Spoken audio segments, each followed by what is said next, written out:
Yeah. Am I audible and visible? Everything's fine? Yeah. Okay, perfect. Yes, So you are. today we have with us Hari sir, Milind sir, and myself.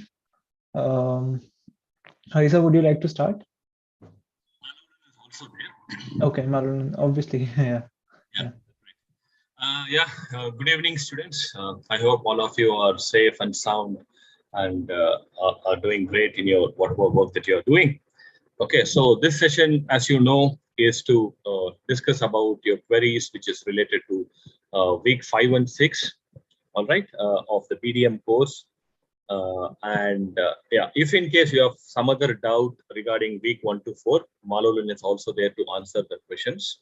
Okay, and if in case you have any doubts regarding capstone project, I will try and attempt to answer as much as possible.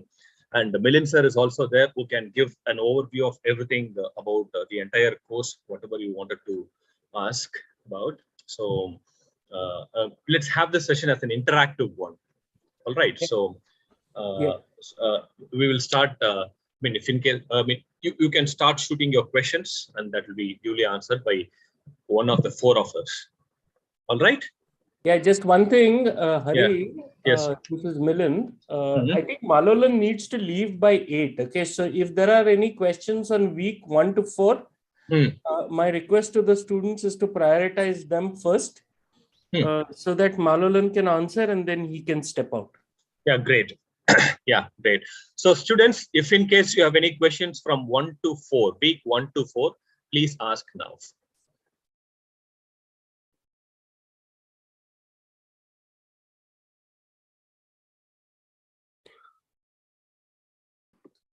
Yes, go ahead, Harshita. Yeah. Sir, actually, I have a doubt from quiz 1. In that quiz, the questions are asked on equilibrium point and equilibrium price. And many students don't know how to calculate that because there are no formulas taught in the lectures also. That is, at one point they would have taught you about equilibrium, right? Where the two equations intersect. So since it's a linear line, you will have to fit a line y is equal to mx plus c for the data, and then find out the equilibrium price and compute. It is covered in the video lecture. They did not cover the line part since that is in a foundation level. Fitting a line is in a foundation level, but once you fit the line, equating it and getting it is covered in the video lectures, Harshita. Okay, sir, but we don't know that we have to do that. We just we thought there would be something different formula for calculating that. No, it is fairly straightforward. No, the question is fairly straightforward. Yeah, we have to find the intersection point of two lines, right? The intersection point of the two lines, and then you'll have to answer based on the interpretation of that question. Yeah. Okay, sir. Okay. Yes. Sir, actually, the rough value was easy to calculate, sir, real time. But as you know that, since it is 2 decimals, as the answer is, we were able to calculate the rough value, sir, as you go by the trend. And sir, and one more thing, sir. Will it be always be linear equation? Because if there are, I thought it was initially I thought it was a parabola. So it was difficult. Then after a lot of calculation, it was realized that it is a linear equation. I believe the question said it's a linear demand curve, right? The question didn't say that? No, sir. I think it did. Okay. I think it did. Yeah. I think it did. We said linear demand for the linear demand supply curve in this thing. I believe we said that. But yeah, for your level, we will be looking primarily only at linear curves. Because computing where is Milind, advanced curves would be difficult. Yeah. Where is Professor Milind, sir? One second. Let's finish questions from weeks 1 to 4. Then we will get. Yeah, Samit Sen, you had raised your hand. Please go ahead. So just we want to say nothing, no query right now. But since we have completed week 1 to 4, if it is very good, if you can means at least in the portal, if you can upload various types of problem so that we can able to solve that, and by solving the problem our concept or the clarity on the subject will be more clear. If Yeah, we have given you practice problem sets. We did give you one mock test. I believe after this, you will have to use the online sources to find more questions. Sir, can you upload the right. solutions for those practice question and mock solutions? The practice questions weeks 1 and 2 is done. 3 and 4, I have requested Gemini and let me follow it up and it will be given. Yeah, week for the week 1 to 4 practice session was already over, na sir? All those things is known. I am asking from some other more questions that if you can provide, then we can go through that and we definitely stuck and come across, and then our doubt and the concept on the subject will be more clear. As a student, I believe you will have to do some background work to get more questions. We can't keep providing more and more questions, right? We have given you sufficient, around at least 10 on an average across each week. So around 40 questions there. We have mock one, and now you also have a quiz one that is available to you. So you will have to prepare a bit more on your own after this. Okay. Yeah. Okay. Next we have. There are a couple of questions from the chat box. Yes. Let me do the hands raise because they had raised their hand before the chat message. Okay. Once I do that, I'll come to the chat. Yeah. Yeah, sure. So Akanksha, go ahead, please. Yeah. Hi. Good evening. Can you explain the significance of this one ratio EV by EBITDA? Okay.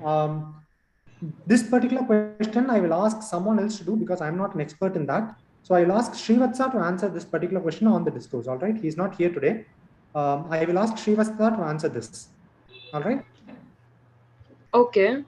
And one other question also I have, like the current ratio for that, is there any upper limit? Is there any upper limit? Like upper limit to say that the company is in an unhealthy position? The upper limit. The upper limit usually will depend on your data, right? You don't have a specific upper limit. So any number that is greater than 1 would be good. Any number that is, any number that is less than 1 is bad, right? Your current assets to current liabilities, since your liabilities are more, any number lesser than 1 is bad, 1 is good, correct? Yeah. I'm asking if there is any upper limit. Yeah, the upper limit will depend on the data. So I don't believe there should be any upper limit. It might go up to maximum 2. More than that would be very, very rare. Okay. Yeah. Okay. Yeah. Thank you. Okay. Thank you. Okay. So now I'll take a few messages from the chat and then I'll come back to the raised hands. So I have 17. Let me just answer that question about current assets and current liabilities also. Sure, sir. So you have to look at all of these ratios from 2 angles, right? So if the ratio goes too low, that means your current liabilities are way higher than your current assets.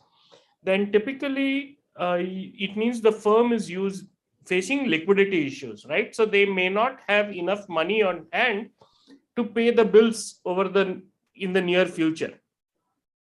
However, if the current asset to current liabilities ratio goes very high, okay, if it typically goes above 2.5, then it also means that you're keeping too much cash liquid, okay?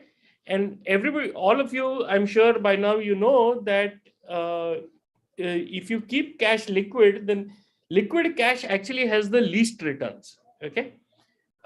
Your fixed deposits or your current account will give you close to 0 returns, and that is before inflation, right? So actually real returns of most of these current accounts or savings accounts or FDs are negative.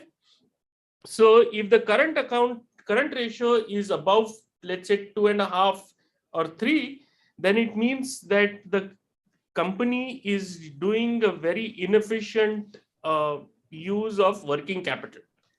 So they're keeping too much money in cash compared to what their business really needs. And I think Debapriya Saha also has the same comment. So yeah, you're right, Debapriya. Too high current ratio is not a good thing, because it basically, not because it means storing too much inventory, because what it means is you're keeping too much money in liquid cash. It can work both ways also, sir. So current asset, again, Devapriya, a good point you raised. Okay, that is why we have something called as quick ratio as well. In the quick ratio, you subtract the inventory, and then you only have the current asset minus inventory divided by current liabilities. Okay, so when you remove the inventory off, then you have how far. I mean, quick ratio is conceptually something which says that how fast can I make money out of my asset. Okay, how fast can I churn out money whenever I need it? Okay, with my assets, with my current assets. That's what the quick ratio talks about. Current ratio is a little bit older, which talks only all about the total assets, total current assets, including inventory and also cash. So if the cash position is more, whereas the inventory is less, that means the company is stronger because the company can liquidate more. Whereas if the cash is less, whereas the inventory is high, then the company is in a little jittery position. Okay, just in case there is some requirement for the company, it cannot be easily met because inventory, as you said, is not a very fast moving current asset. That is exactly why we also look at quick ratio in tandem with the current ratio. The current ratio is high doesn't mean that the company is in position with respect to liquidity is good. So you also look at quick ratio immediately. If the quick ratio is also high, and yes, that means the current and the company is doing well or the organization is doing well. Otherwise, it's like that's a good point. Yeah. That's a good point, Hari. Thanks. Yeah. So one more point over here. As you said, these inventories, I understand these inventories is with respect to the finished goods, right? Hello. Samit, come again, please. Sorry. Sir, the inventory you are talking about, this is with respect to finished good, right? No, Samit. The inventory can be three types. One is the raw material inventory, the work in progress, and the finished good. All three. So there are accounting practices to actually find out what is the value of a raw material inventory after depreciation. Then there is work in progress inventory, and then the finished good inventory. All of them have a certain value. And then they depreciate over a period of time. But sir, say a typical one example, sir, I will give. Sir, what will happen in case of a power generation company? Okay. Because work in progress and finished good is zero in case of, because there is no storage. As a power as a product, there is no storage. So what will be the inventories in say a power distribution or a power generation company? Your coal stock. Only the raw material coal stock. Yes. So that is for power generation company. For power distribution company, it's a completely different ball game altogether. Okay. So there the inventory is only the equipments which actually help distribute the power. Okay. And then you'll have to actually see, go one step ahead. We'll take an example like this. Okay. You have companies like BHL, okay, which are power generation equipment manufacturing company. Then we have companies like NTPC, okay, which are power generation company. Then we have Power Grid, okay, which are power distribution company. Now, it's like an exercise. Let's do like an exercise. What do you think will be the inventories that are applicable for BHL? Can somebody say that? Sir, BHL is a lot of inventories because they are manufacturing, manufacturer of the power equipment, say boiler, turbine, all this lying in the shipyard, which is yet to be dispatched to the customer. All those parts comes under the inventory. So now let us abstract it. Let's abstract it slightly. Okay, Samit. Now the inventory with BHL, can we say that there are BHL handles all three types of inventories: raw material, work in progress, and this thing? Yes. Okay. Now can you say what is NTPC as a company? The next in the line. Next in the integration line, what kind of inventories that NTPC can hold?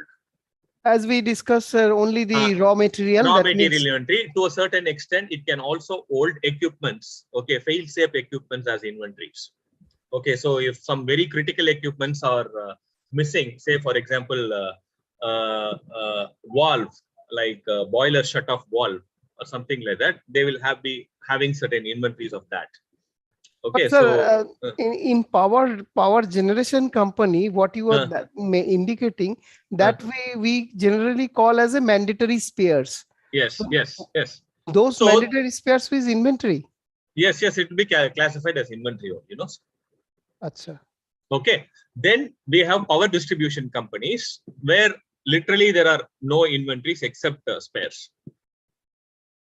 You're getting my point. So therefore, the thing of inventory, the classification of inventory itself changes from company to company. So you need not worry much about inventory when it comes to a company where the inventory this thing is very, very less. At that point in time, in such cases, the current ratio would be itself will be suffice.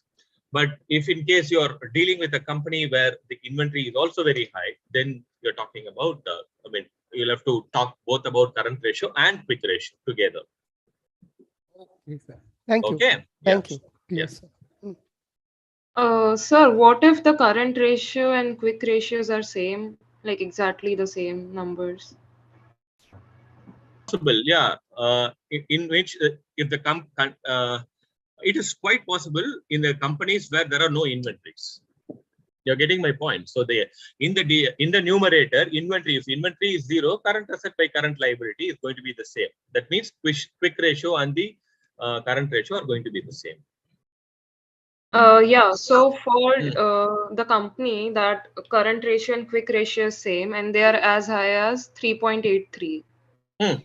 So does that mean the company is in a good position or bad? As far as liquidity is concerned, as far as we cannot say company is in a good position in terms of earned values, or we cannot say it's in the position of PV ratio or whatever it is. We only are talking about the company's ability to liquidate its asset to get more cash. That will be very high when the current ratio is high. That is it. You're getting my point. It will not get stuck into working capital problems. Let me just take that, so I think there's a lot of these questions are coming because of tech companies having high current ratio. So the tech companies today, folks, do have a slightly peculiar problem, especially Indian IT services companies, more than even global tech companies. They are generating more cash than they know what to do with. Okay. So if you see slowly, what happens is that these companies for a while will park the excess cash they generate in mutual funds, which are each first in liquid mutual funds, then they'll park them in long-term mutual funds. But after a while, these companies, so the businesses that are growing do not require the cash that is being generated to grow the business. And then the company has only two choices. It can give the money back to shareholders as dividend, or it can do share buybacks and address, that. Essentially, it's two different ways of giving money back to the shareholders, right? Whether you do dividends or whether you do share buyback. So the problem that tech companies are facing today is that they're throwing up more cash. They're generating more cash than their business is able to absorb in terms of investment. That is really what's going on. If you specifically look at the tech sector, so some of those ratios will appear a little skewed in the tech sector. Sir, whether asset test and quick ratio both are same? Yes. Yes, they are. Asset test and quick ratio both mean the same thing. Okay. And in the week 5, like the concept they taught in the videos were about the FabMart, but in the assignment they gave regarding Infosys, like for me it was Infosys company, and the questions were they asked me to refer moneycontrol.com. Most of them are there in the website, and it's just like copying the data and pasting as the answer. Like what is the learning from? Sorry, Darius. That is assignment 1. Okay, so this is not related to FabMart case study. Assignment 2 is only related to FabMart case study. Okay, assignment 1 is to make you familiar with certain quick ratios, financial ratios, make you familiar with certain economic terms. That is it. Okay, it's a simple assignment. It's a giveaway for the students.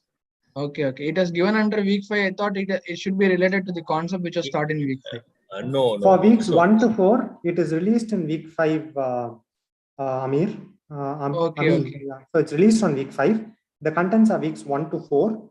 And the purpose of that assignment, like Hari pointed out, is to make sure that you are able to access this website, go there, get the values for your company, and to interpret it to certain extent. That's why you will have questions like what is a good current ratio, so on and so forth in the assignment. Yeah. Okay. Thank you. Sir, I have a question on the sorry, sir, the quiz part. So, sir, like there was a given question, sir, where the given person, he asked feedback to his friends. So, given for a given price, is it psychological pricing or it's value pricing? No, sir. Actually, it is value pricing. It is value pricing. The answer mark was wrong. We will change that. I have said the same thing in this thing. Thank you so much, sir. Customer value pricing. Yeah, sir. Any idea when will the results come out? Sorry, I was curious. Next week. Next week it will be out. Okay. Thank you, sir. Thank you. I have a doubt regarding this. Wasn't it said that the shopkeeper said the top price is 40? So if you would have sold the lemonade or something at 20 rupees, then the customer might find value, and hence it would be a customer value pricing. No, the answer is customer value pricing for that question. It's not psychological pricing. But he only sets the top price as 40, no? So, sir, can I answer it, sir? Go ahead. No, the prices were totally determined by the customer only. What the friend said the price only, the shopkeeper is going to sell. So the customer value pricing will be more suitable answer for that. Yeah, in case of value pricing, it is like instead of 10.99, it is 9.99. I think it was clearly explained by sir during the lectures. That is not value pricing. That is this thing. Psychological, sir. For psychological, I told example. That is psychological. Whereas this particular case, I believe it's value. This is value. Yeah. Okay. Any more questions in the chat? Okay. People have raised your hand. Akanksha, I've done, I believe. Yogendra, go ahead. Good evening, sir. If you're one comment to the students, if your question has been answered, can you lower your hand, please? All those whose questions have been answered, please lower your hands. So may I ask? Yeah, go ahead, Yogendra. Go ahead. Sir, I have a doubt regarding the calculation of the quick ratio. I have studied in the net also that the quick ratio formula is current ratio minus inventories minus prepaid taxes divided by the current liabilities. So is that right? Because prepaid taxes is creating a lot of doubt in my mind. So like we said, I believe during one of our videos, previous lectures also we answered this. Current ratio basically, quick ratio basically focuses on how fast you can pay your liabilities. Let's look at it in simple terms, right? How fast you can liquidate your assets for your liabilities. So prepaid taxes have already been paid. You can't get it from the, let's say, the income tax department and then give it, right? So that is minus from your current ratio. So from your current assets minus inventory minus prepaid taxes, all of that come in the top numerator for your quick ratio. Making sense? Yes, sir. If it is right, then the solution given for the quiz question was something we told you the quiz question and the discourse also I have mentioned. Since there is a lot of confusion for that particular question, we are going to make it an open mark question for that, right? So there are a lot of confusions there. So we have answered in the discourse. Please go check that. Yeah. Okay. Thank you, sir. Thank you. All right. Yeah. Yes. Go ahead, Ahmed. Good evening, sir. I had a query about the quiz, sir. So I had this QP F2 paper, and my doubt was with that equilibrium set of questions, sir. The last one was you set the price of the popcorn to 190, and then you're supposed to calculate how many, what the expected quantity of sales would be, and then the answer in the answer sheet was 1,334 to 1,335. But when there was a there was one thing mistake. It should be 33 to 34, I believe. Yeah? Yes, sir. Oh, yes, sir. Yes, sir. Yeah, we have already mentioned that in the discourse also. It should Okay. be 33 to 34. The answer marked is wrong. The question is correct. 133 to 1333 to 1334. It's given 1334 to 1335. Yeah. So that is this thing. The range change will be made. Okay, sir. Sir, I had another doubt in the question. Go ahead. There was this question about the NPTEL offering courses in regional languages, and then there was a faculty who wanted to be a Tamil translator. Correct. The question was, who is the competition that is pushing the wage down? Correct. I had reasoned that it was NPTEL who was pushing the price down because, well, they were the ones who wanted the wage, and therefore, probably because there wasn't that much work, they had just set the wage at a low bar. Why is it given as? Why is the correct answer other local Tamil translators? It is going down because you have a lot of Tamil translators. So there is excess supply than your demand. So the the wage automatically comes down. So that is the reason. NPTEL cannot say I will pay 100 rupees, and if no Tamil translator comes, then he is not pushing the price down. It is a lot of Tamil people who are there to translate. So NPTEL is able to give a lower price. You get my point? So that is how it works. Just to clarify the business relationship there, right? Yes, if sir. NPTEL is paying somebody to translate, then NPTEL is the customer and the person providing the translation is the supplier. Competition can only be other suppliers. It cannot be the customer. Right? Okay, sir. I got it, sir. Yeah. Thank you.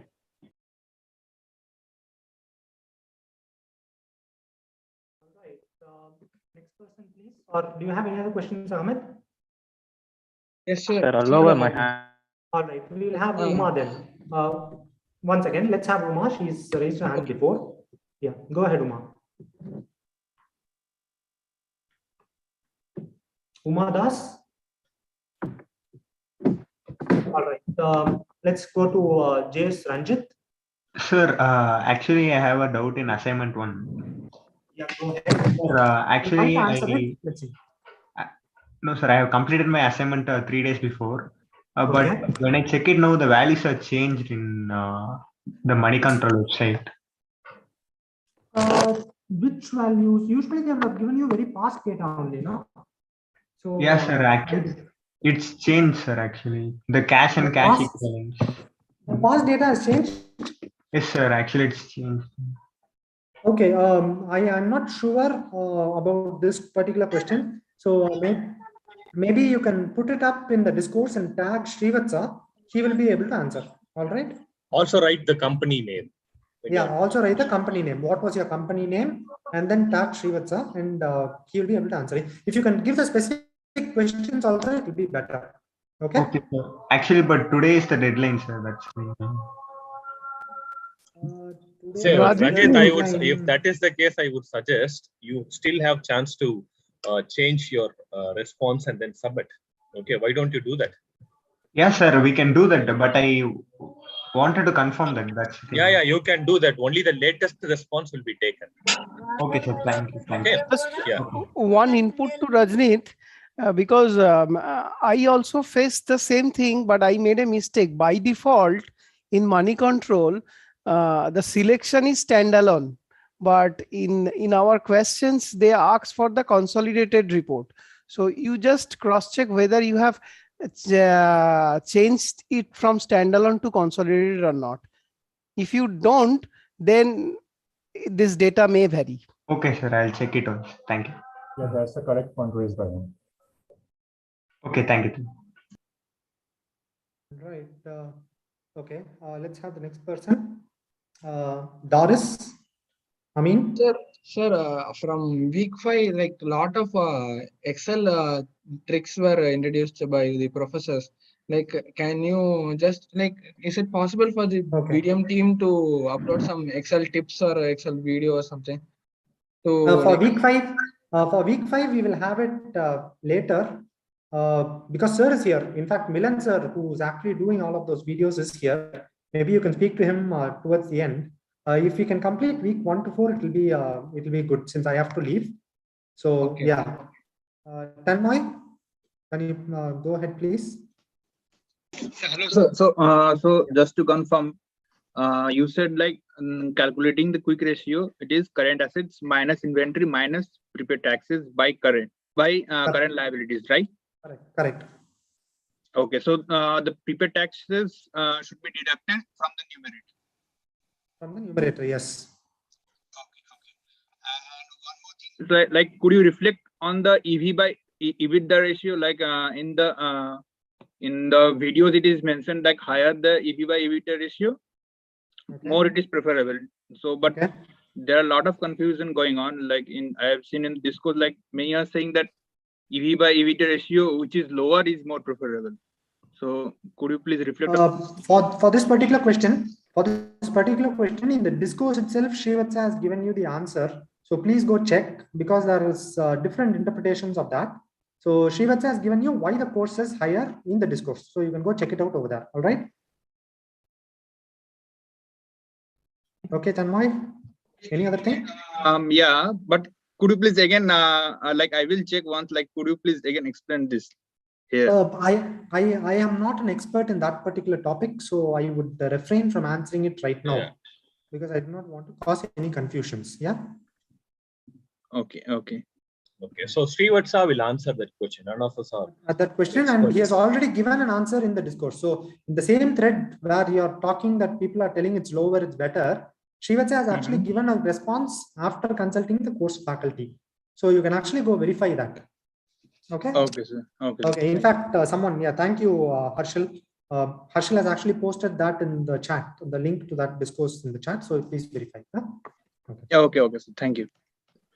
Anything else from weeks 1 to 4? Uma Das, are you back?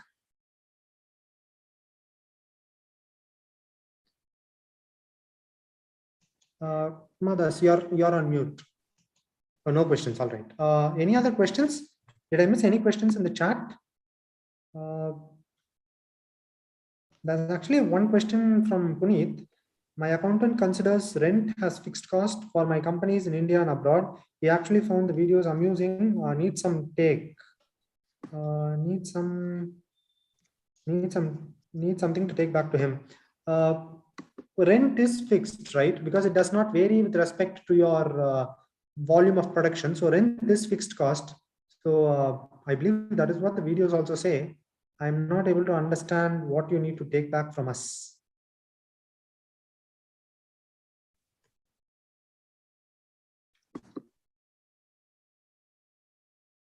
Video say rent is variable. All right. I will have to go check that.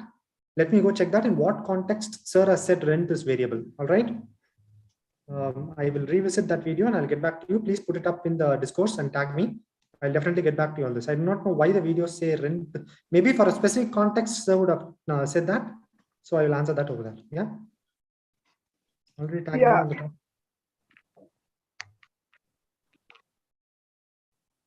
Okay. Let me check that and get back to you. Okay. All right. Anything else? Abhineet, you have some question. And Om Prakash. Yeah. Abhineet. Yes, Om Prakash here. Sir, I'm not clear about what is the consolidated performance and the standalone performance. So consolidated refers to all the parent company and all of its subsidiaries together. All right. So that is called a consolidated performance. So as an example, let's say Tata Group. Then Tata Group is a consolidation. It involves everything that they make. Let's say I take only Tata Motors. Then that is one company. That is a standalone. For example, I do not know how accurate the example is, but that is what it means. Tata Group would be a consolidated version, and Tata Motors alone would be a standalone.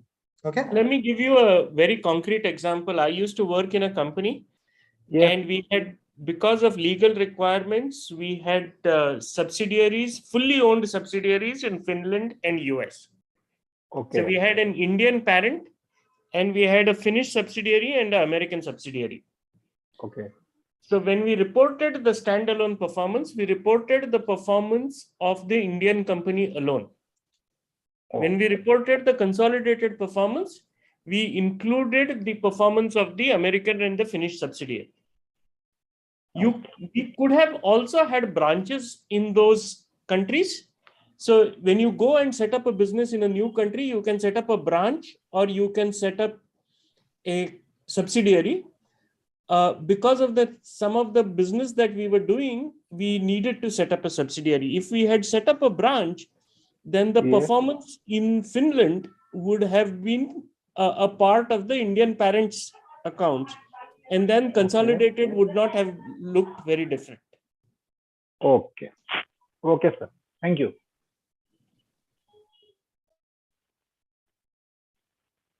All right. Thank you, sir.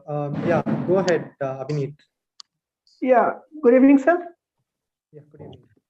Yeah, actually, my question was related to the Big Four, where they said about the outsourcing expected to pick up sharply post-COVID in the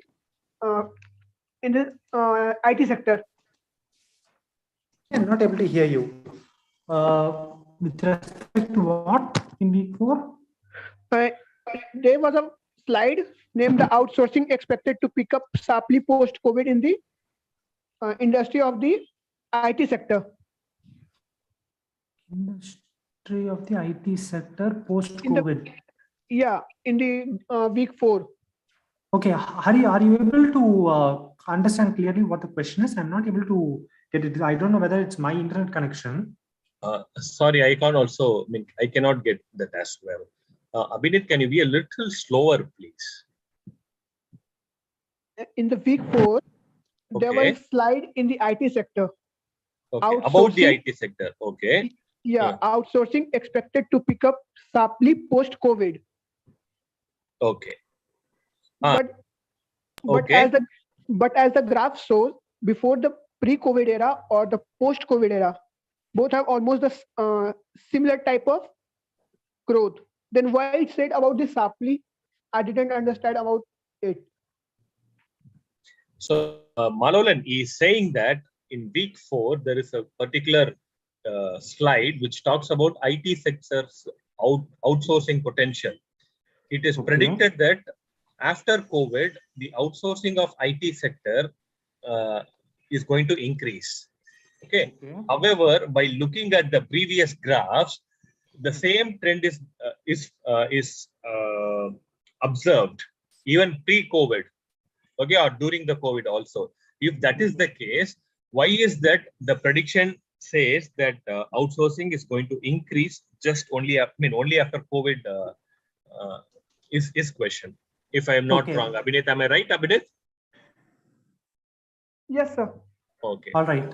Okay, so I will do one thing. I'll verify the graphs once more, but I believe I can answer that question. Yeah. I can answer that question. So, guys, here is what you need to think. Okay, you are always thinking in percentages. You also need to look at absolutes.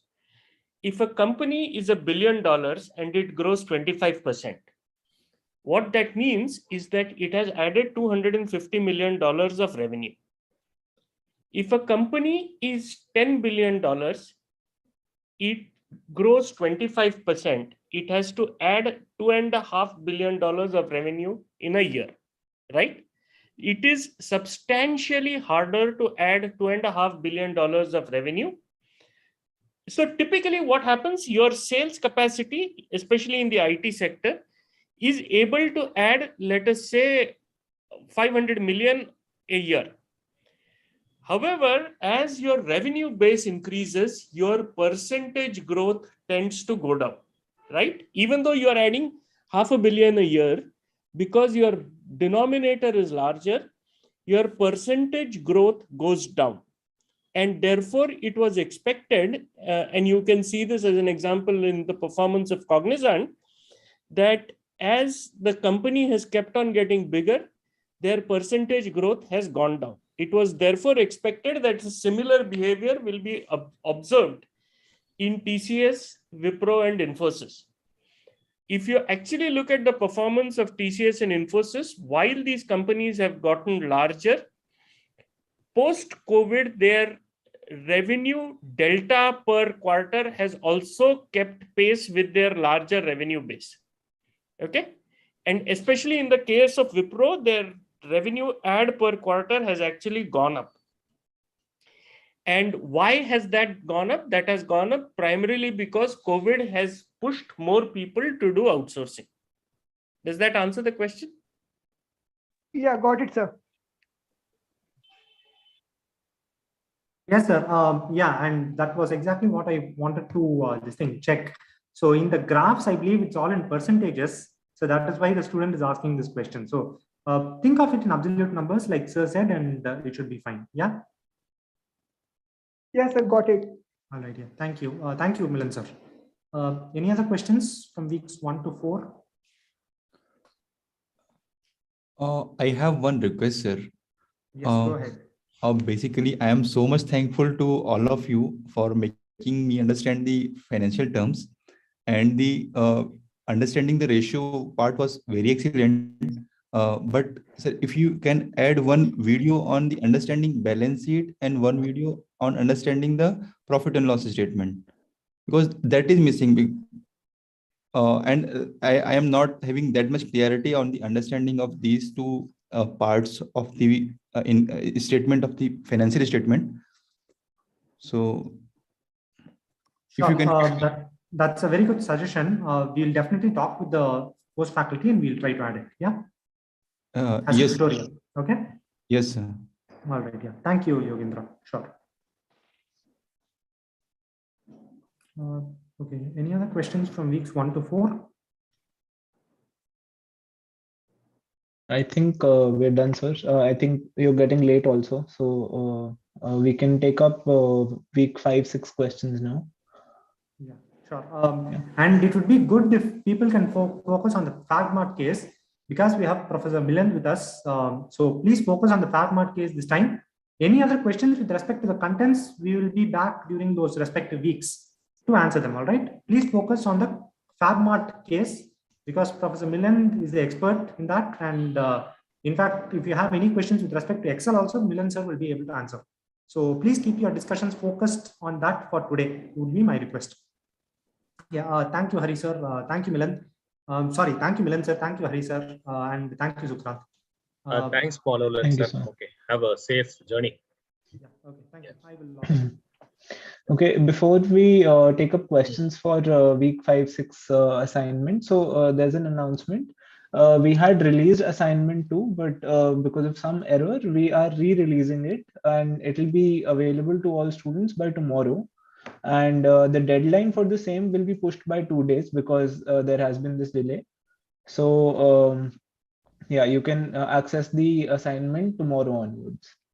Now we can take up the week 5, 6 questions.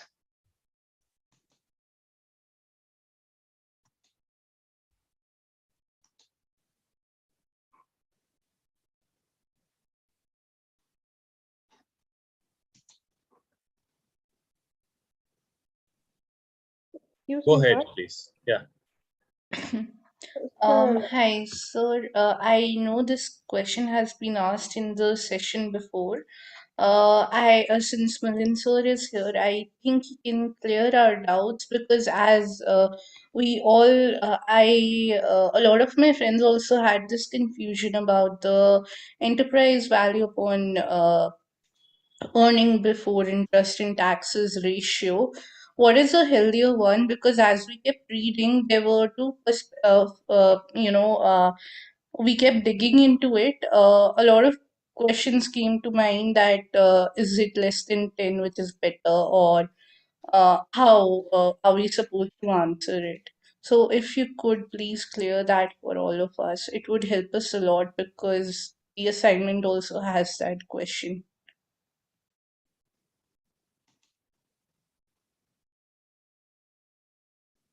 Question is for me? Yes, sir. The question is for you.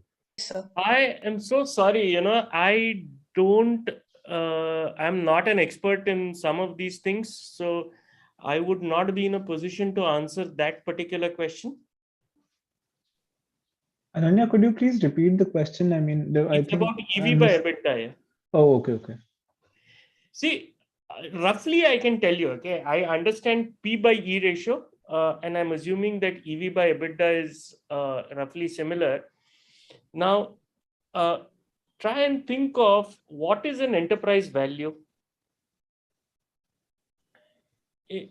Yes, sir. Just to tell you what the perspective that I was working on, Sure. I actually, when some of my friends discussed it with me, I told them that the internet presents the investor's perspective. So, as an investor, if the enterprise value is higher, I will not want to invest in it simply because if the enterprise value is higher, then they'll charge higher prices for the shares, right? So with that logic, and since the assignment we are working on is from the company's point of view, I thought that maybe a higher enterprise value would be good for the company from their point of view, but not for the investor. So flip that around. Okay, first of all, let's understand the question: what is enterprise value? Enterprise value is a representation of today's, the net present value today of future cash flows. Correct? If the enterprise value is high as compared to today's EBITDA, then what it means is that the person doing the valuation, so what shapes your future net present value of future cash flows? It is shaped by two things. One, at what rate do you expect profits to grow? Two, at what rate are you discounting future profits? Correct? Yes, sir. If enterprise value is high, it can be high because of one of two reasons. One, there is cheap money available. So typically what do? You discount the future cash flows based on your assessment of risk and today's interest rate. If today's interest rate is very low, then you will use a very small number to discount future cash flows, and therefore you will get a higher enterprise value. The other main reason why you can get a higher enterprise value is because you expect the company to have high growth rates. Now, that is fundamentally when you say EV by EBITDA is high, it is either because today's interest rate is very low. Number two, the investor's perception of risk in the company's business is low. Or number three, the company has high growth rate. Okay. Okay, sir. Excuse me, sir. Ananya, I'm not sure about the background from which you're asking this question. If you're talking with respect to the share trading or stock trading, then what you say is like maybe it's contextually different. Here we are only talking about the value of an enterprise. Okay. Here we are not saying whether the enterprise is overvalued or undervalued.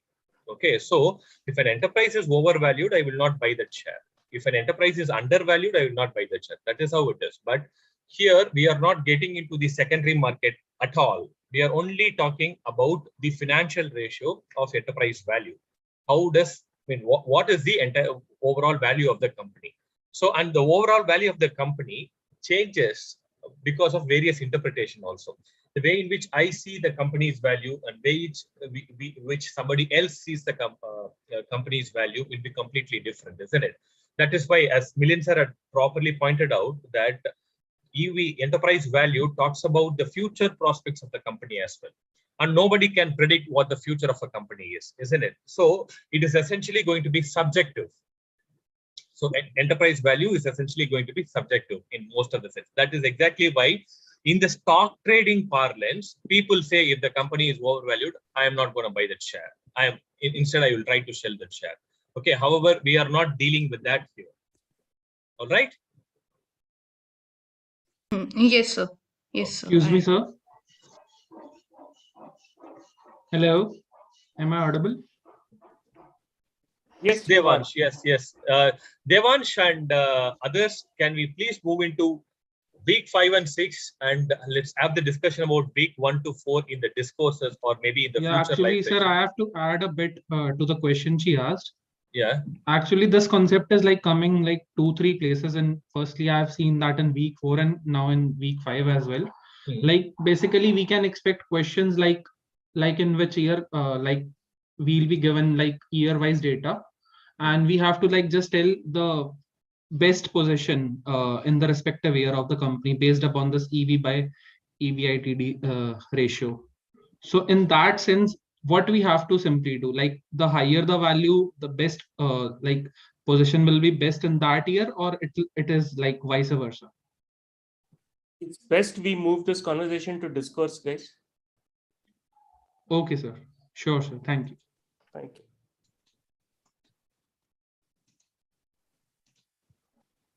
Yeah. Somebody wants to ask about capstone project. Okay, Abhinit, you please go ahead and then we can discuss about the capstone project as well. Yes. Sir, I have some week 5 question. Can I ask? Yeah, go ahead. Yeah, please. Yeah, so one basic thing that I am little bit confused from this video lecture.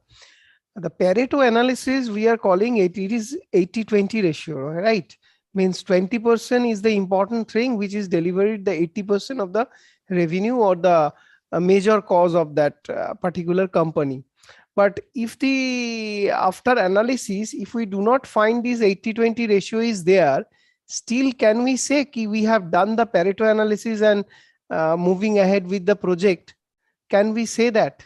Yes, Samit. Yes, we can do that. Okay. See, Pareto principle is 80-20 is only a thumb rule. It doesn't have to be 80-20 always. Sometimes it can be 75-25. Sometimes it can be 90-10.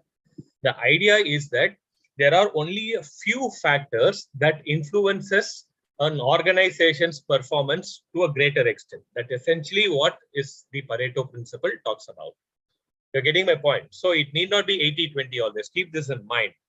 80-20 is just a thumb rule which is given for the people to understand. Okay.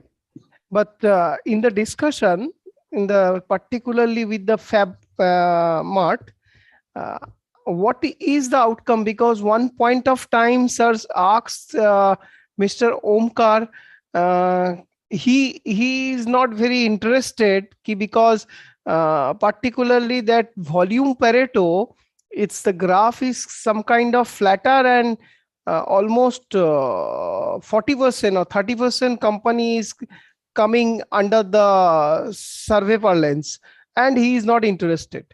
So in that particular time, the ratio is around 70-30 or 35-65. But then the Pareto get dropped. I am No. So let me answer that. See, I think fundamentally, guys, what we are trying to drive there is the fact, like Hari mentioned, as a manager, you are trying to deal with 15,000 things at a time, right? What is a Pareto analysis? So as a manager, you have to keep prioritizing what to pay attention, what not to pay attention. The Pareto analysis is an analysis to help you try and identify what are the items to which you should pay attention. It is not necessarily always assured that 20% of your items will give 80% of the results. It is, like Hari said, it's a rule of the thumb. There are times, like you pointed out in the case itself, that it is possible that it is 65-35. And if it is 65-35, then the manager doesn't pay too much attention to it. However, if it is 90-10, then it even more tells you what you should prioritize. So the one thing, guys, you should take out of this course is that we are teaching you a bunch of techniques on how to understand what a company does. There is no guaranteed way of analyzing a company. If there was, then everybody would have run very, very successful businesses. You need to keep experimenting and trying to find out which analysis fits your current situation. Okay. So because in the volume case, the Pareto analysis through a 65-35, we said there is not too much interesting information coming here. Let's drop it.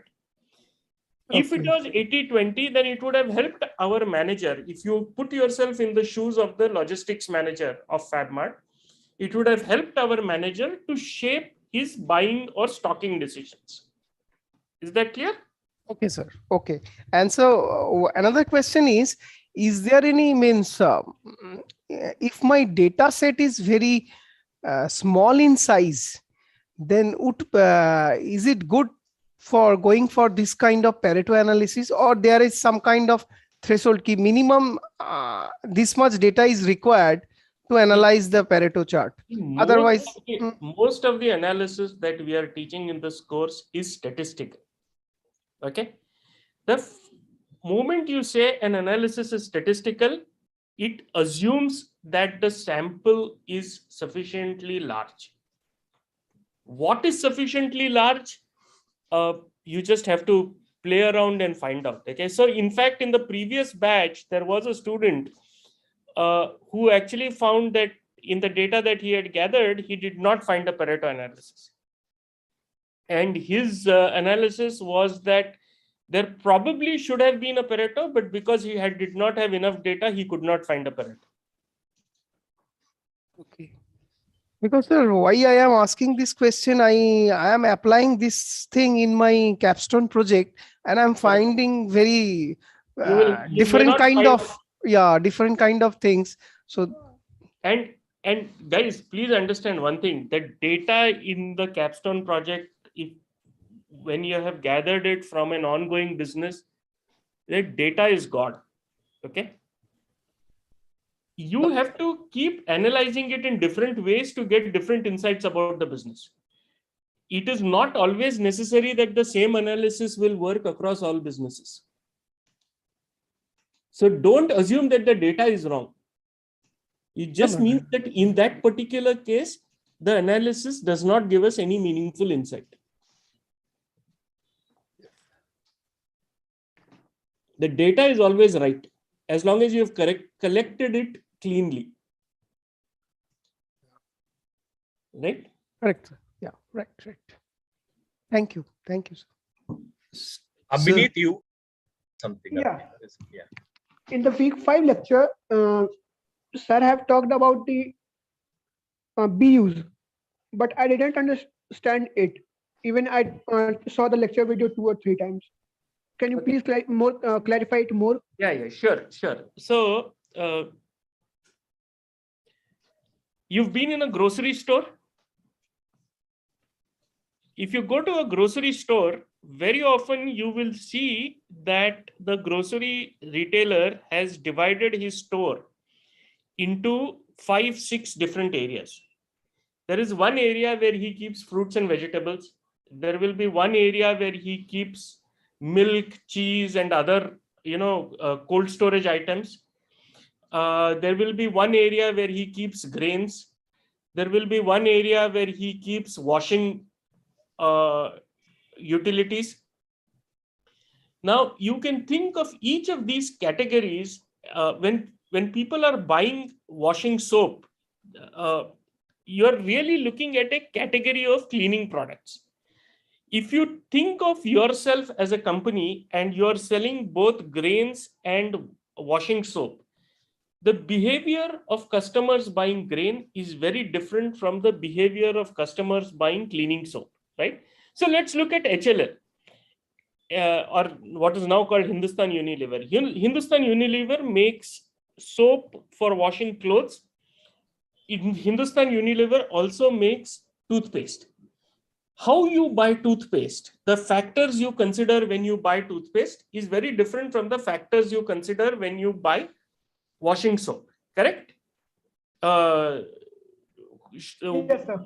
Soap for washing your clothes. Now, the way, see, again, let me go back. The main problem a manager faces is that his business is very, very complex. He has to pay attention to too many things. So what does a manager who is running all of Hindustan Unilever do? He says, I'm going to break my business down into two parts. One part is going to sell toothpaste. The other part is going to sell washing powder. Okay. And he will take a junior manager or a vice president, typically in this case, and he will make one vice president responsible for toothpaste, the other vice president responsible for washing machine or washing powder. This guy, the guy who is responsible for toothpaste, is responsible for the profit and loss of the toothpaste business. So the toothpaste business is now called a business unit. Okay.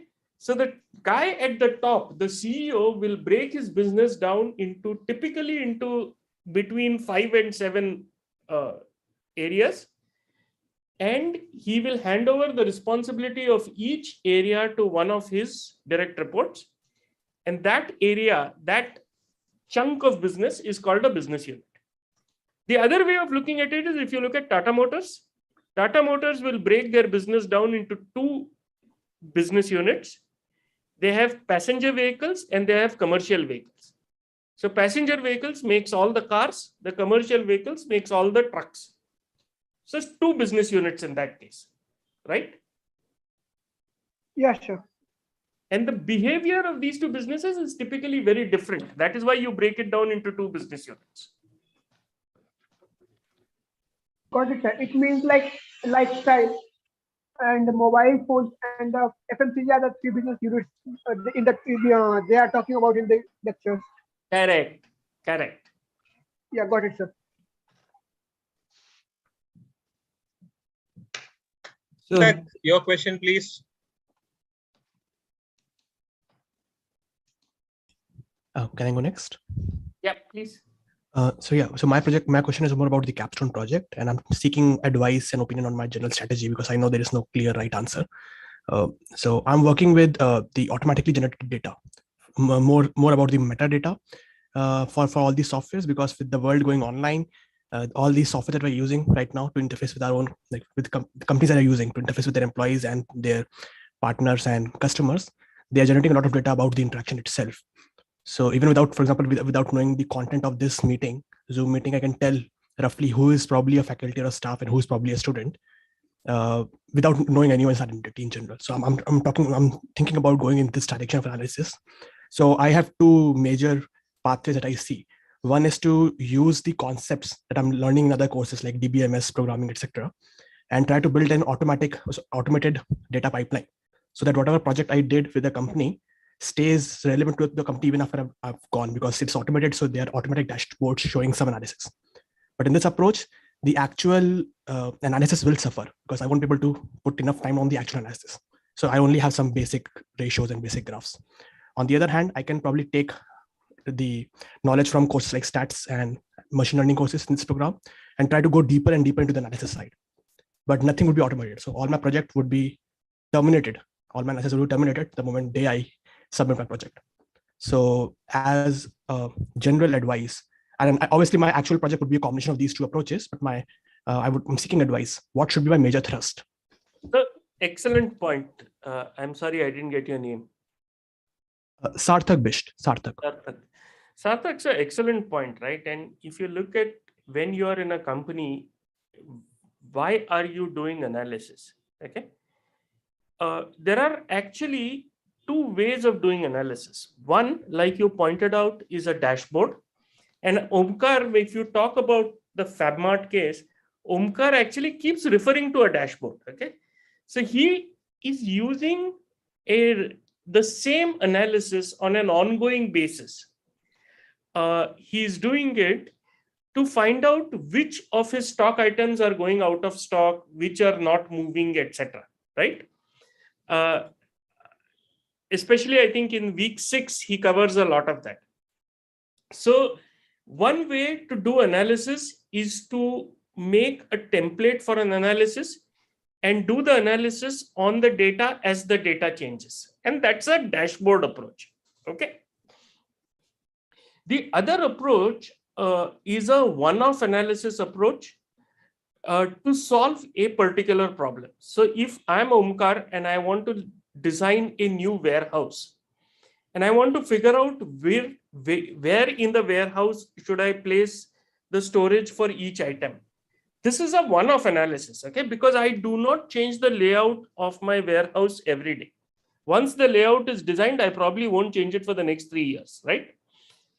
So whether something should be a dashboard or whether something should be a one-off analysis depends on the problem that you are trying to solve.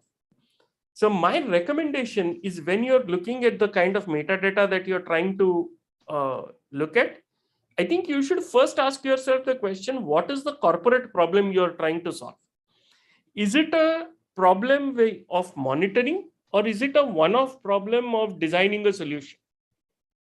And whether you should do a dashboard or whether you should do a one-off statistical analysis will depend on that. Makes perfect sense, sir. Thank you. Okay. Next, I think Yogendra.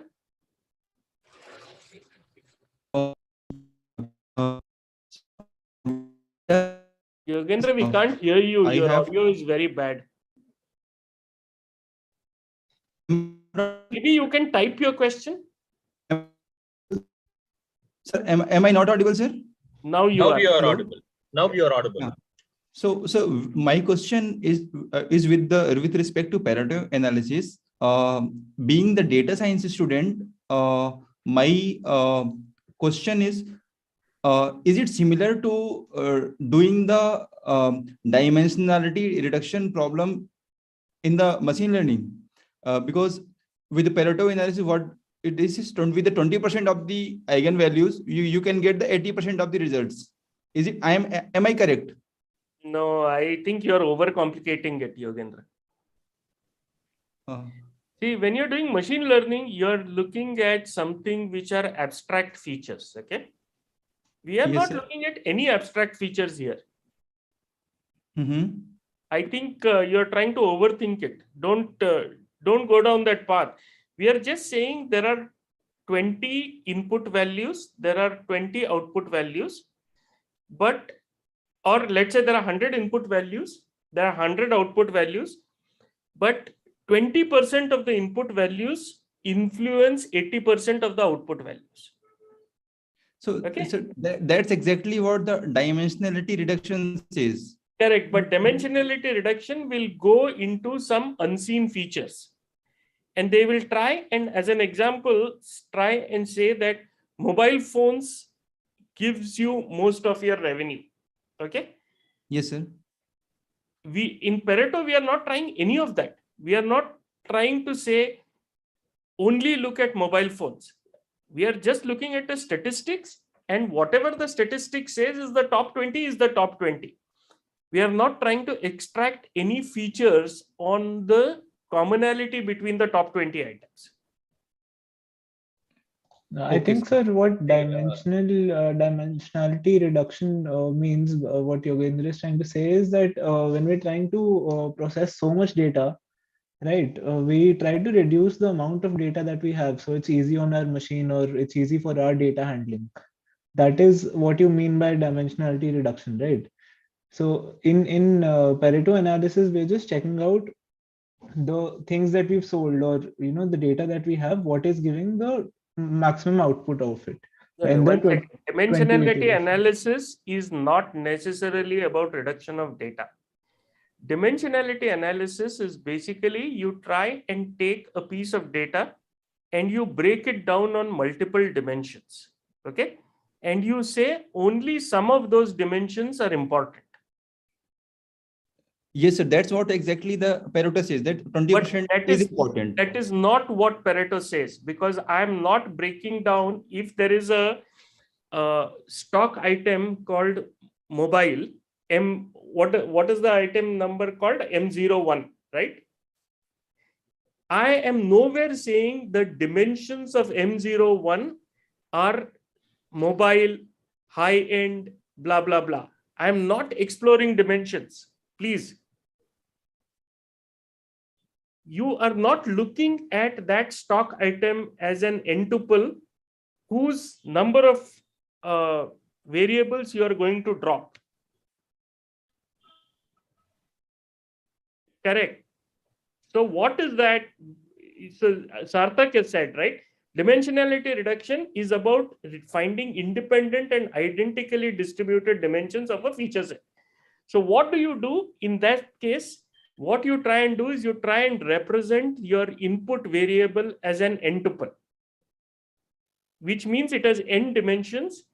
So if I tried and represented the mobile phone as a x1, x2, xn, and each of those x's were independent statistical variables, and I tried to say that x1 to xj is what determines the behavior of that variable, then it makes sense. I guess at some very abstract level, if you want to look at revenue as a function of an n-tuple, then you could look at it as dimensionality analysis. But typically, that is not how you would look at it.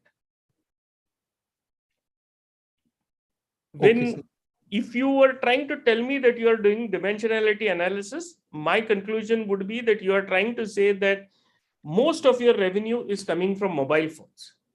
That to me is dimensionality analysis. Because what are you trying to say? Your volumes and your revenues are a function of, let us say, product category, mid-market, high market, low market, blah, blah, blah, right? And these are dimensions of your product. If you looked at it like that, then you could argue that mobile phones contribute most of your revenue. But that's a completely different analysis. So let us also look this from a very practical and fundamental perspective. Why do we do dimensionality reduction, Yogendra? So just to reduce the means the to find the main ideas, the main contributors of the output. Suppose the dimensionality reduction, as far as I know, with respect to machine learning, talks about how we can use minimum factors to explain maximum meaning, give maximum meaning. Yes, it sir. is used for prediction, correct? Yes, sir. Okay, it is used in the prediction science. That is exactly where you use dimensionality reduction using principal component. There are other methods also, Ridge and Lasso. I'm not sure about that. There are certain other dimensionality reduction techniques. But in Pareto principle, are we trying to predict anything?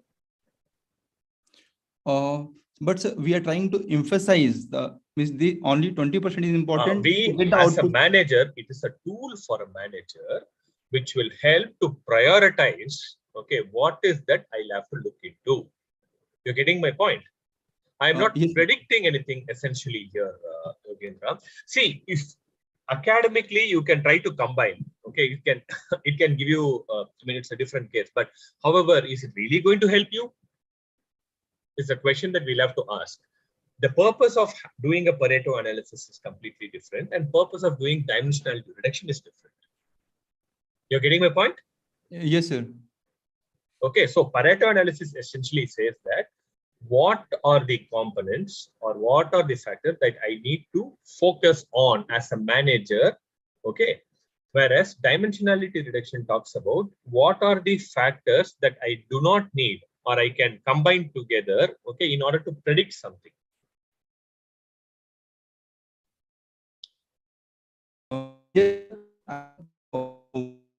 Sorry, again, your voice is breaking. Sir, I have one more dimension to the Pareto analysis. In my manufacturing plant, we do Pareto analysis for the failure and analyzing the failure. So correct. Only 20% of the causes create the 80% of the problems. Exactly. Yes. So what do? You will focus on the 20% problem, isn't it? Yes, sir. To first solve the 80%, I mean, to get relieved from 80% of the outcomes. Correct? That's how you do, no? Yes, sir. Okay. So essentially, that is exactly how the Pareto can be used. You're getting my point. Here, you're not predicting anything. It doesn't mean that tomorrow there not be any other problem that could occur. You are only looking at the past data and trying to see that these are some of the factors that is influencing maximum number of failure outcomes. And therefore, I will try to solve these causes first. Okay, so that my failure outcomes becomes less. You're getting my point? However, yes, yeah, go ahead. Sir, suppose if I have 10 factors and I am reducing it to the 2 into Pareto analysis. You are not reducing there. You are only taking 2. It doesn't mean that the other 8 are irrelevant. You're getting my point? Yes, but sir, with the 2 factors, I will able to get the 80% of my results. Okay. So what happens next? So in the dimensional reduction also, if we no, wait. After that, what happens? Once you solve that, so you must be, because you are from manufacturing industry, you must also be knowing about continual improvement, Kaizen practices, lean practices. So once you are done with this 2 things, solving 80%, then you will try to solve the next 2 or next 4 or whatever number it is. Yes, sir. Okay, and then you keep on going it while you are solving, new problems could come. Yes, sir. Okay, so new factors could emerge. Yeah, and all those things can happen. No, you're getting my point. Is that how you actually do dimensionality reduction there? You're getting my point, sir? Yes, sir. Okay, so although in principle what you say is dimensionality reduction also tries to reduce the number of factors, Pareto also in principle try to focus only on a few factors. It doesn't reduce the factors, but it will focus on a few factors. That is where there is some similarity between dimensionality reduction and Pareto. Apart from that, there are 2 different things. You should not confuse between those 2. Okay, sir. Okay, sir. Okay. Okay, sir. Since I'm in the very initial stage and learning both the subjects, that's why I got into this confusion and the overlap in my mind. Okay.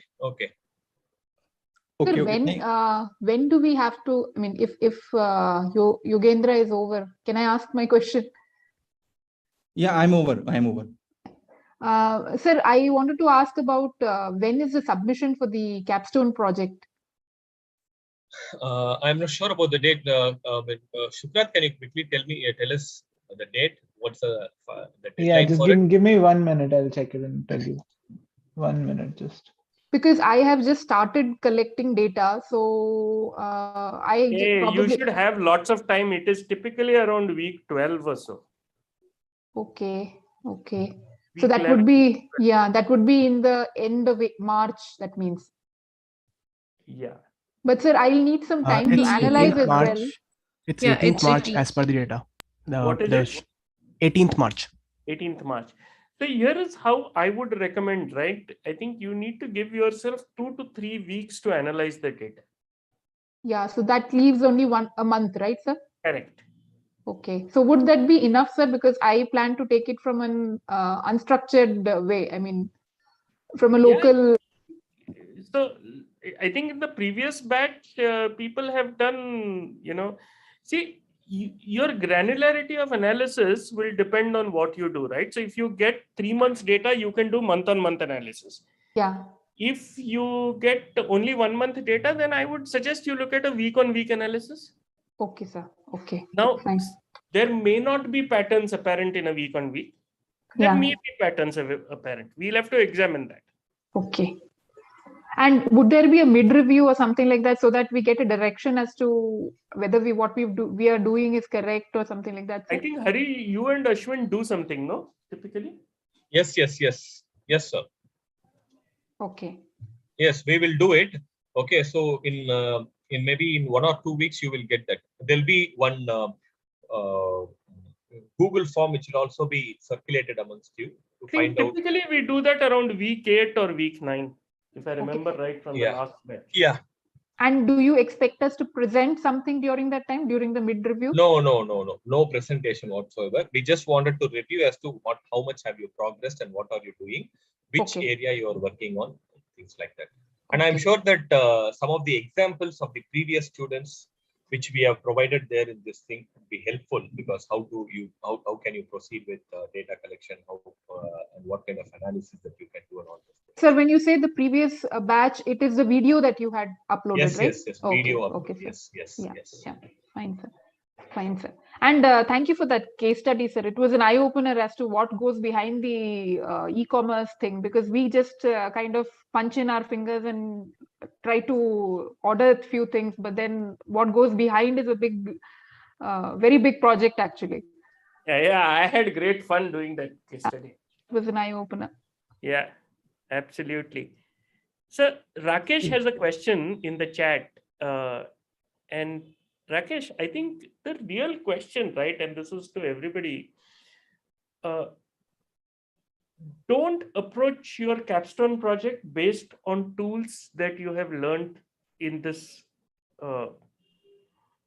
course. Okay, that is the wrong approach. The correct way is to ask, what is the business problem that the business owner has that you are trying to solve? Okay. Ask the shopkeeper or whoever is giving you the data to give you one or two problems that he's facing today, and then try and see how to use the tools that we have learned in the class to analyze his problem and figure out a solution to his problem. This is how I would do it.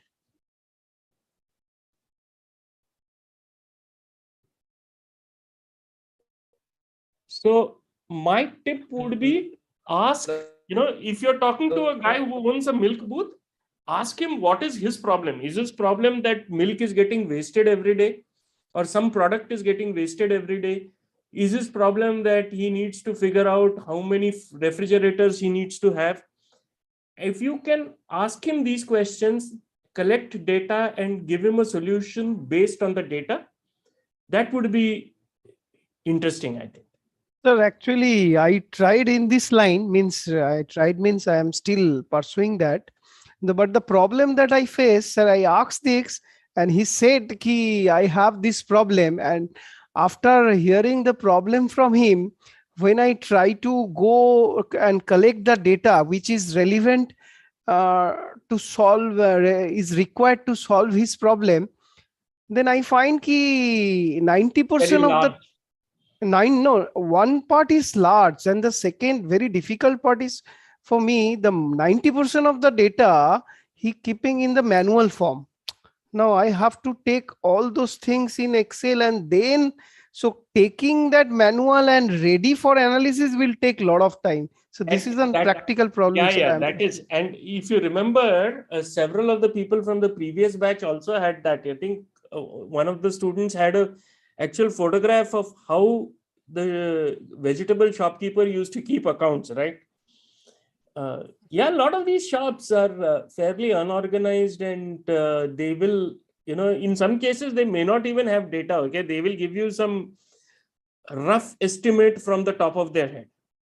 Yes, sir. The main bottleneck, sir, the main difficulty, sir, is finding time, sir. And in reality, I will tell you that it is always the case that getting clean data is a challenge. Always. Because what I am just keeping, I start keeping the how much time I am investing in each step, and I'm thinking most of the time, say if my project needs say 100%, I think more than 40% or 50% time I will invest to clean the data and make it ready for the analysis.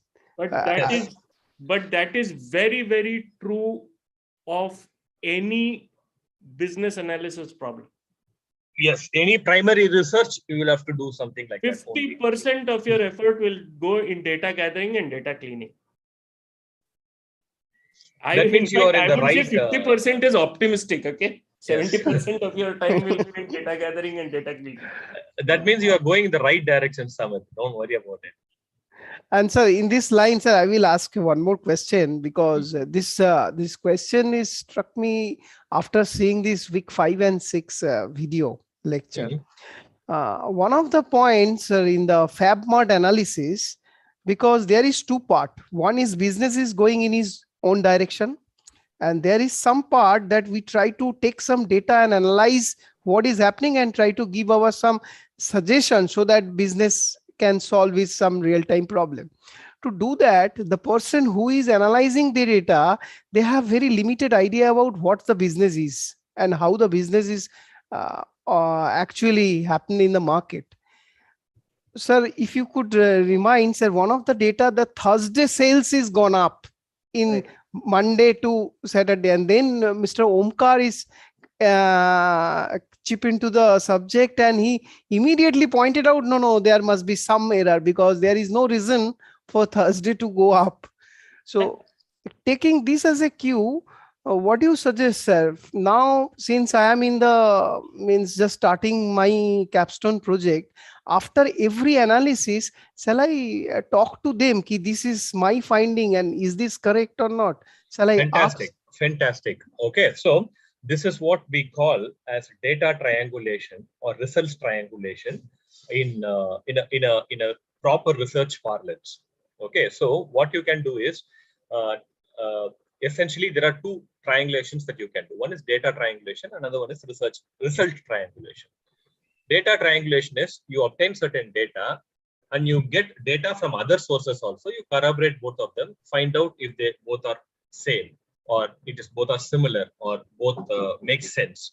If that is the case, then you can go ahead. That particular concept is called as data triangulation. Here, what you are trying to do is the result triangulation. So you essentially are going back to the same people where, for example, you were collecting data from the Kirana store. Okay, so you are asking them, hey, see, Wednesday, your sales is going up. Do you think this is correct?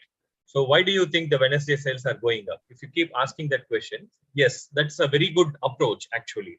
That actually gives more value, that actually gives more insights.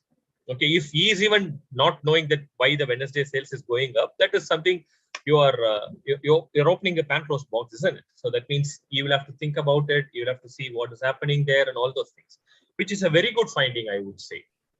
Okay, but sir, here also one more practical problem because in his business, whatever I have already interacted with him three times.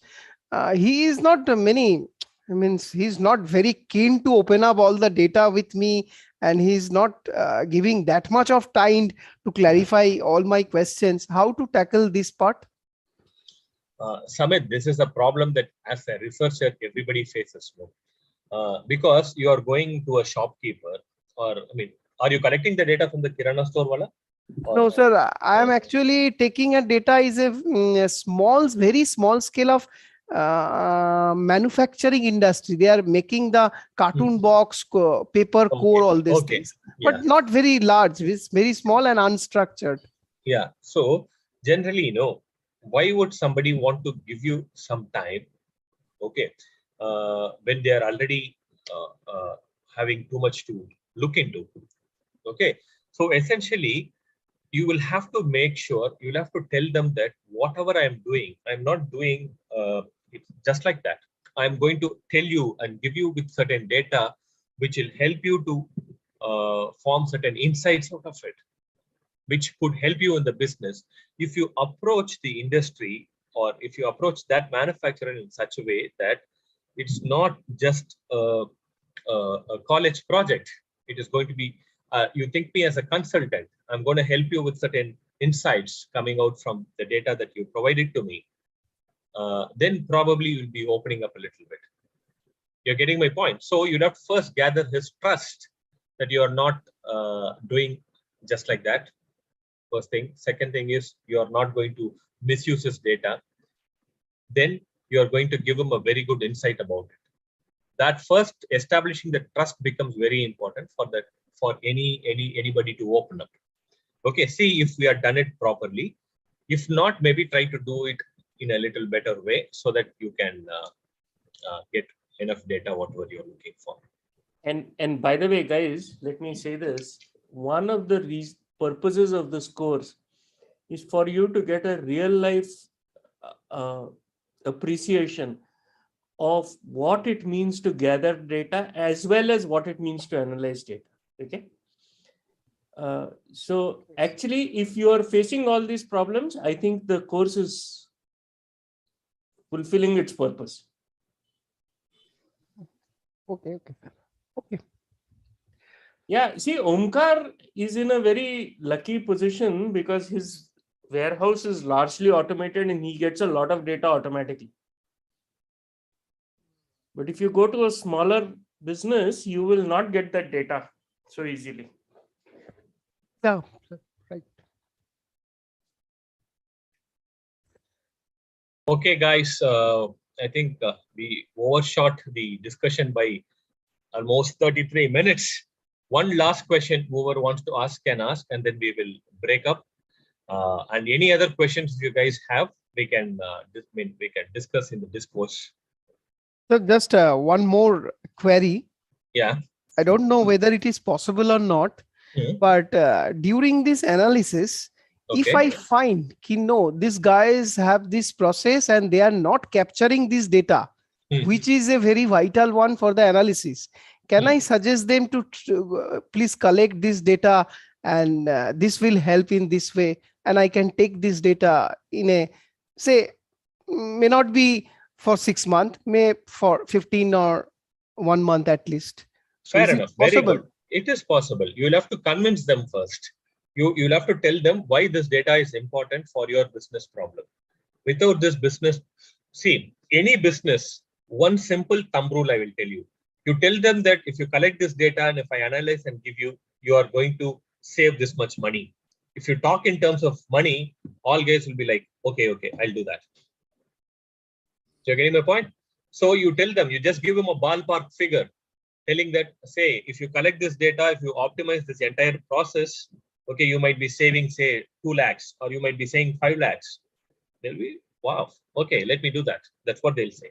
You're getting my point? Yeah. Okay. Yeah. Okay. Thank you, sir. Yeah. If there are no other questions, thank you, guys. It was very nice discussing with you. Okay, so yeah.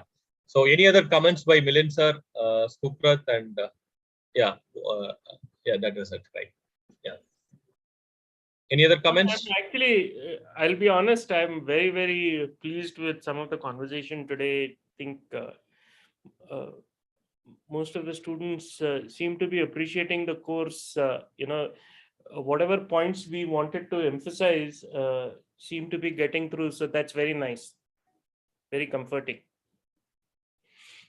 Good job, guys. Good job. Very much happy with the conversation today. Okay, so great. We will meet up next 2 weeks later. And Amisha has asked for more live sessions like this. Yes, we will get back to you on that, Amisha. Okay, so there are certain logistic issues. Okay, if we can do something about it, we will have more and more live sessions. Okay, we will figure that out and we'll come back to you on that. Okay, so thank you, guys. Thank you very much. Sir, one last thing before we go. So yeah, sure. whenever assignment 2 comes up, and just in case if you have any problem with it, when you're addressing it in discourse, please tag me because I'll try to answer all of them directly. Right, Suprat, you can directly find me in discourse. So whenever you address any issue, just tag me. Okay. Thank you, guys. Okay, so thank you, sir. Thank you so much, sir. Yeah. Thank you. Have a good weekdays ahead from Monday to Friday. Enjoy. Okay. Bye. Yeah. Bye. Thank you, sir. You all. Bye.